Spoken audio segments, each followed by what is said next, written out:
نتمنى ان هو ان شاء الله باذن الله يكون معسكر قوي، نتمنى يكون معسكر نستفيد منه ونستفيد من المباريات الوديه اللي احنا هنلعبها.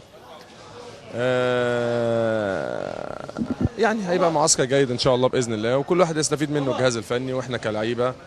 اتمنى ان شاء الله باذن الله يعني يساعد على ان احنا نوصل لفورمه كويسه باذن الله. والله هو معسكر اسبانيا اتلغى، يعني انت عارف طبعا ان المعسكرات دي بتنظمها شركات، والشركات دي بتبقى عايزه تستفيد في الوقت يعني اكيد طبعا شركه بتنظم مباراه فعايزه تستفيد، انما النهارده انت عارف عشان توقف الدوري والكلام ده وكده، فبيصعب على اي شركه طبعا ان هي تنظم مباراه، لان انت عارف دلوقتي المشاكل اللي احنا بنمر بيها، المشاكل الرياضيه اللي احنا بنمر بيها، فطبعا اذا ما كانش فيه كناحيه اعلانيه كناحيه تسويقيه بشكل كويس اكيد نتمنى يكون معسكر نستفيد منه ونستفيد من المباريات الوديه اللي احنا هنلعبها.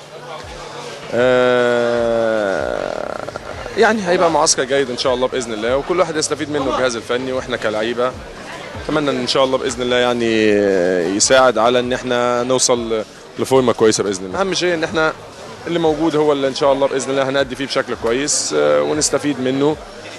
زي ما انت شايف يعني كمان الموضوع ده مش على نادي الزمالك بس، المنتخب كمان اديك زي ما انت شايف بيعاني برضه من تنظيم مباريات والشركات والكلام ده وكده، عشان كده احنا عايزين الدنيا ترجع والدنيا تستقر عشان كل واحد يقدر يعني ينظم بشكل كويس، الشركات اللي بتنظم تقدر تستفيد. اتمنى ان شاء الله ان ده يتظبط باذن الله الفتره الجايه. نتمنى ان شاء الله باذن الله المعسكر ده ايا كانت مدته ان وجهه نظر الراجل توصل للعيبه واللعيبه تطبق او تنفذ المطلوب منها.